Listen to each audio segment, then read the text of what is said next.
Hello and welcome to The Sky is the Limit with me, Tristan Neal. Nice to meet you if you've never been here, and everyone who has been here, welcome back and thank you for staying with us.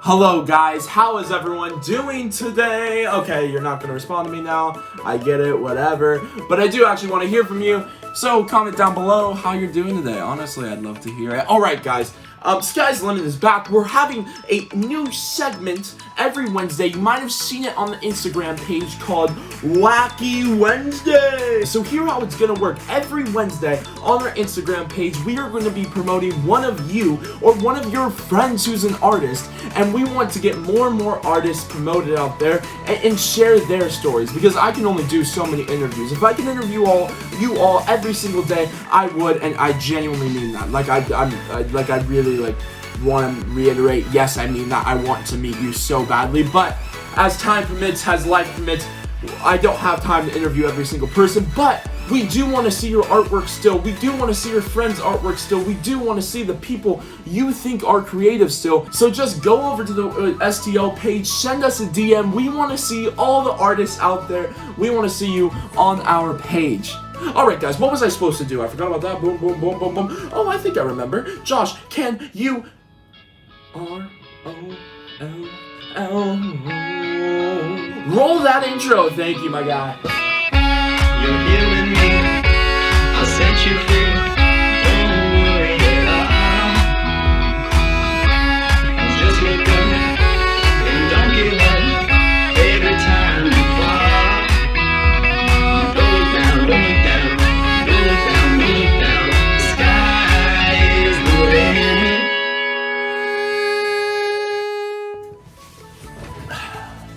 Alright guys, welcome back. Thank you for sticking with us. I am so glad you are still here, guys. I am so excited to share with you this next guest. His name is Trevor Walls. He's a comedian, an actor. He does skits on YouTube. He interviews people just like me. And guys, he's just such a cool guy. He has so much insight in the comedian world. He really loves what he does and is passionate about what he does. Guys, I was so excited to interview him. He shares some secrets, some tips, and one in particular story that has never been seen before. Guys, it's coming to you right now. I'd like to introduce you to Trevor. Yeah, everybody in the house say ayo. Ayo. Cool. I'm single. I'm a single Pringle. Wouldn't even matter if I got the shingles. I'm not a whole album, I'm just the singles. I'm single. Hey Trevor, why are you single? Probably because I never mingle. The pandemic keeps me inside, so from the ladies I do hide. Hi, what's your name? Hi, what's your name? Jenny. Hi, what's your name? Nice. I'm Trevor. These were the seats for my family, and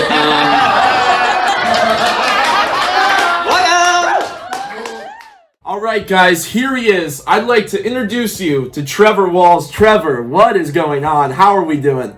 Doing great. I'm doing great, Tristan. How are you? Hey, I'm doing pretty good. Thanks for asking. Okay, so let's jump into this. Where do you see yourself wanting to go? Is there, and that doesn't necessarily have to be so structured, but yeah. Yeah, I've learned to not structure it, I think, because anytime that I thought I knew where I was going or what I'd be doing in a year or something, especially when I was younger, it would just explode into something else. So these days, I think as an artist, it's really important to just just kind of, what am I trying to say? I guess just apply yourself to everything and that you want to do. I mean, it's a cliche thing, but it truly is just throwing everything that you want to do, that's authentic to you, at the wall, seeing what sticks, if anything sticks. And sticking can mean a lot of different things. I think you could be chasing a career, or you could be just, maybe it's sticking just means that you're super satisfied with what you're doing and you're really enjoying it and you'll do it forever. For me, I want to go to London. I think that's that's where I'll be in 5 years. I think I'll be married in London. Married in London? Okay. Yeah, it probably won't work out, but that's kind of where I see. I don't know.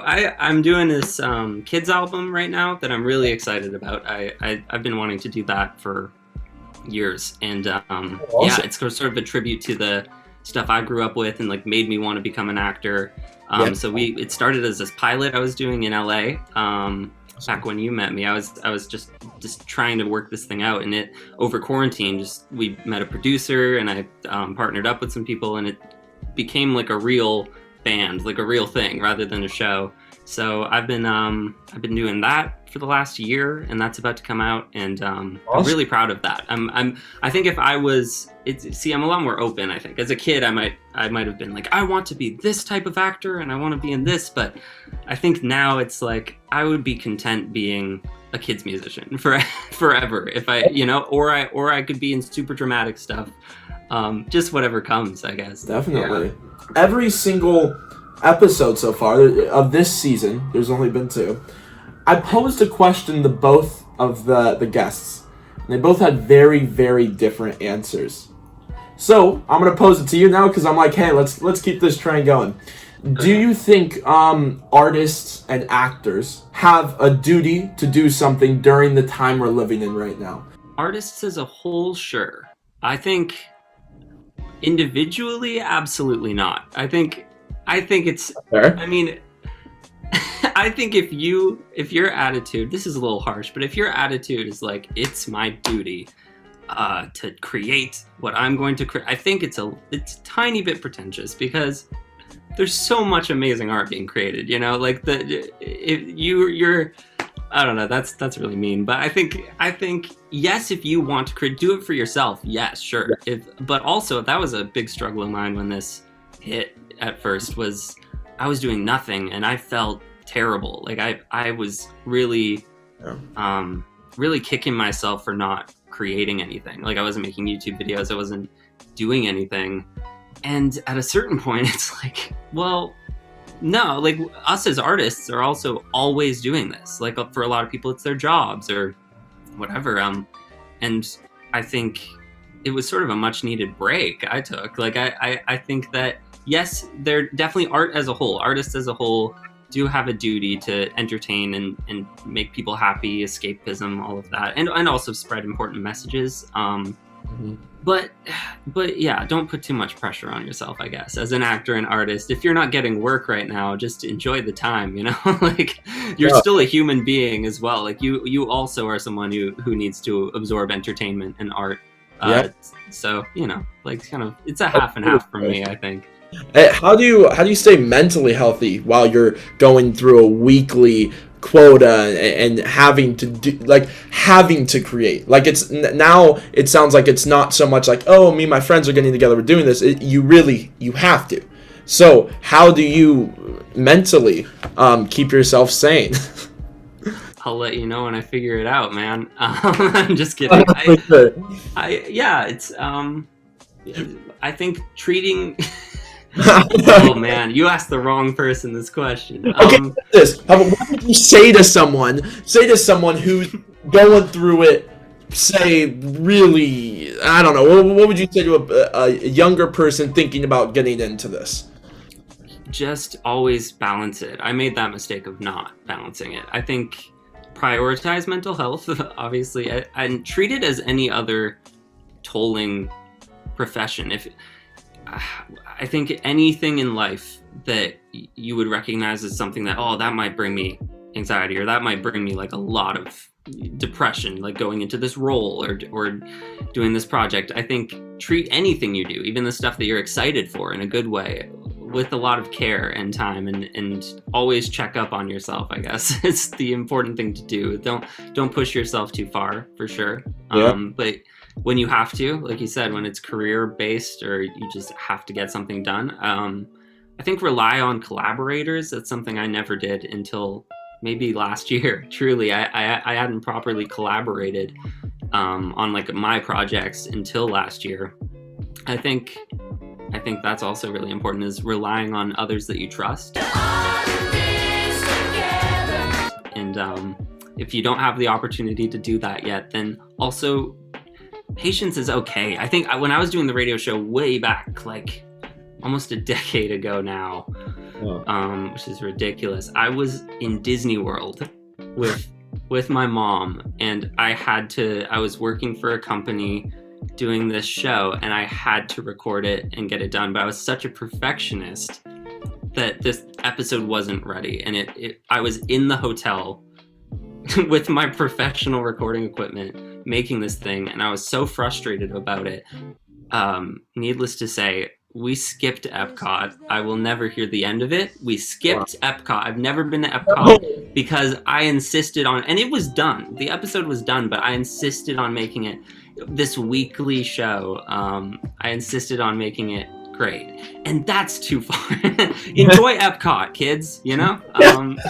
Just don't push yourself, because you got to remember in perspective, how much will this piece of art matter to me in a decade? You know, is it the experience itself that I'm enjoying? Because if so, then you gotta prioritize your personal life too. Absolutely. No, definitely. And so this radio show, when did you start? When was the first episode?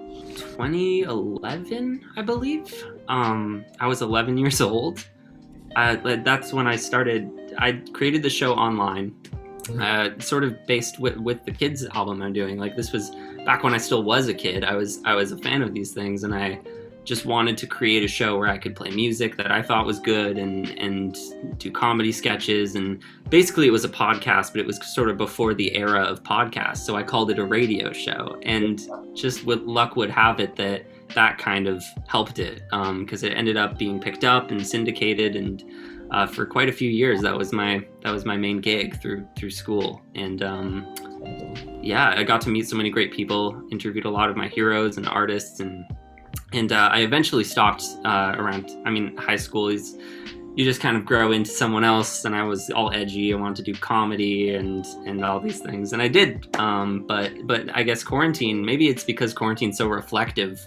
You're looking back at your life and you're just miserable and rethinking all your things and living in the past. At least I was doing that for a bit. So I think in a good way, in a healthy way, that brought me back to a big part of me is doing stuff for kids. So eventually this broadcaster came along, and they were looking for kid shows, and it just so happened that they had heard my show way back when. So they offered me the opportunity to revive it. Alive! It's alive! It's alive! And that's what I've been doing. That just started a month ago, I think. And Hey, yeah, it's been a great time. That's so cool. Hey, welcome back. It's great to hear. Go watch it, everyone. Go listen to it. But yeah, and let's jump into the stand-up comedy, because you do a bit of stand-up comedy. I've seen you live. I love We it. need to talk about that, Tristan. Okay. We That need to talk about that. okay. the one right next to the school.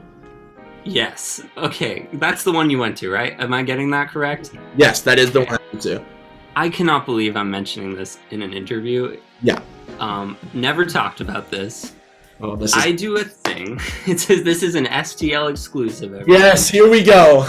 I do a thing that I cannot even really explain, but since I began stand-up properly when I was maybe 17, 18 years old, I started going out and bombing on purpose.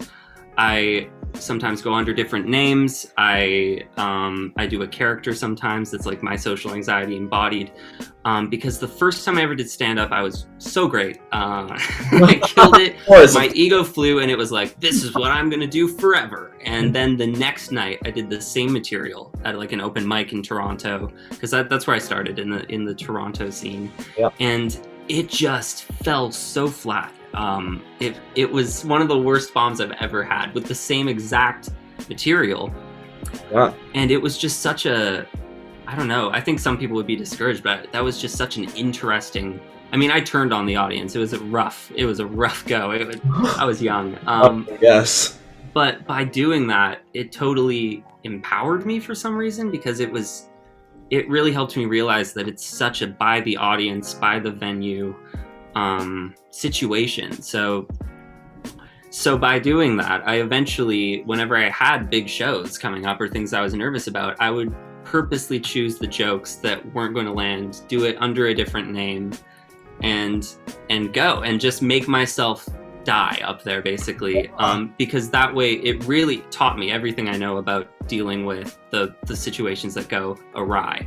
That's so great. That's so great. You know what? I'm really interested in this whole open mic scenario. I've been to a couple. I've had stand-up comedy friends who there have literally been like 3 people sometimes. What is that like in the sense of, let's say you have a great night at one of those.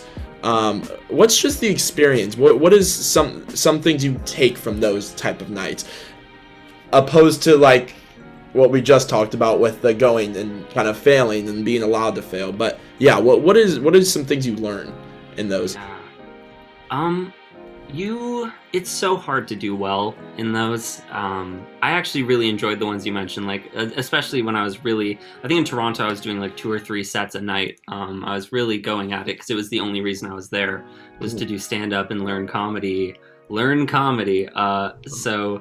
So I was out all the time with friends or whatever. And when there were nights where there was 2 people in the audience, I actually really enjoyed those because I could just ditch the act, and I'm a big ad-libber. Like, I really enjoy riffing and just sort of addressing how weird everything is. So when that happened, it was like the pressure's off. Like, someone's mom is here and another comic who's not going to laugh at me. So let's just talk. Let's just see how life is for 5 minutes. But the nights that go really well, I think, honestly, for me, it's sort of like training. And I think any comedian hopefully would consider it this. It's if you have shows with tickets sold and 100 people in the theater or the club or wherever, that is where it really matters. So when you're going out to open mics on the nightly, daily, nightly, and ever so rightly, I think it's sort of a workshop, and you do the same stuff over and over. I think when you're starting out, you always go and do like new stuff and you're really jazzed about it, and then it tanks.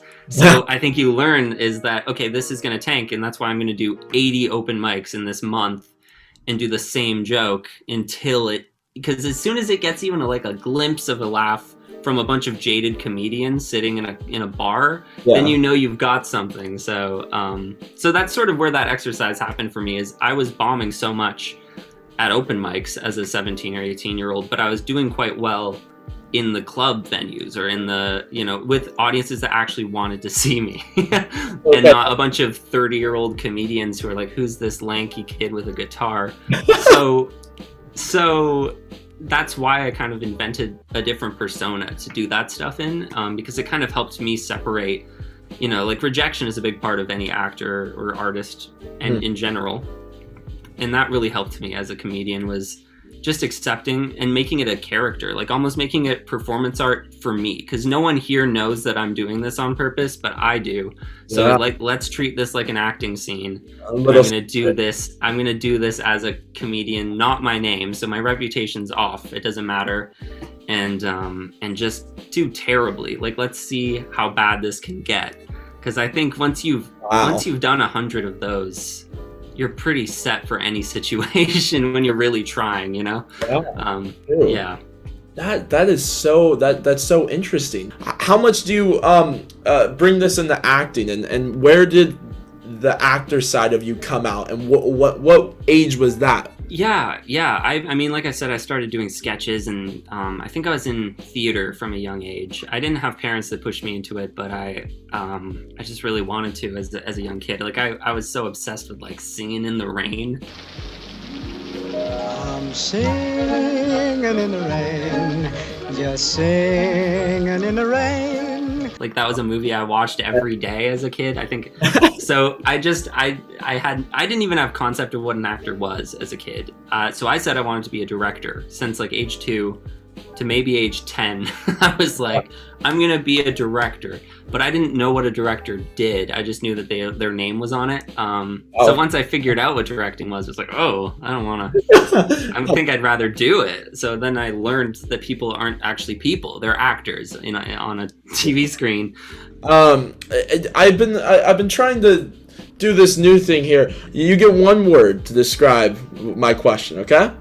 What do you think your definition of art is? One word? One single word. Meaning. That is my word. Meaning. I like it. And why do you say that? Because I mean, I know as an artist I'm biased, but I truly believe it's a huge part of what we're all doing here. Like we're on this earth. I think when I was growing up, I was being taught all the things, like this is the sky and these are the businessmen and this is how the world works. As soon as they were like, oh, and these people just create and they make people happy all the time, it was like, what? Yeah, that's all they do, is they just entertain and they just make people feel things. And it's that concept, like that was it for me. It was like, oh, well, that's what I'm doing forever.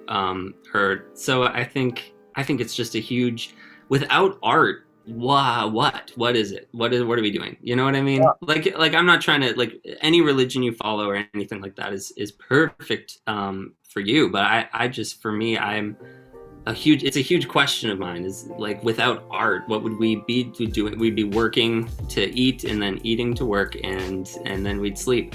And I think a lot of people take that for granted, is like all of the things that make you who you are. A huge part of that is music, and at least for me, I'm speaking for myself, but books and music and art in general is just like this literally human connection is just art. Exactly. And without that, it would be such a boring existence, I think. So yeah, it's crazy how many times in class I'll be given a lesson, for an acting lesson, and I'm like, wow, I can apply that to my actual life.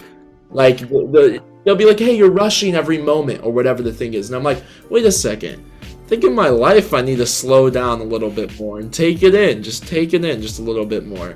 So there is so many connections that you can make that I think is so interesting. Okay, I always like one last question that I ask every single guest that comes on the show. What's one piece of advice you have for actors, creators alike right now during the time we're living in? Use it, I think. Just not the time, but use your experiences. At least that's what I'm trying to do, is don't avoid this topic, I guess, when it comes up in art. And maybe don't make another COVID horror movie or whatever. I think I would shut my TV off on you.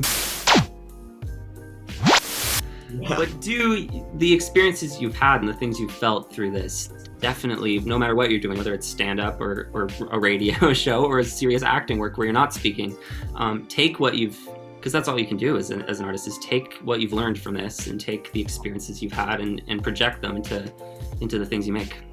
Yeah, absolutely.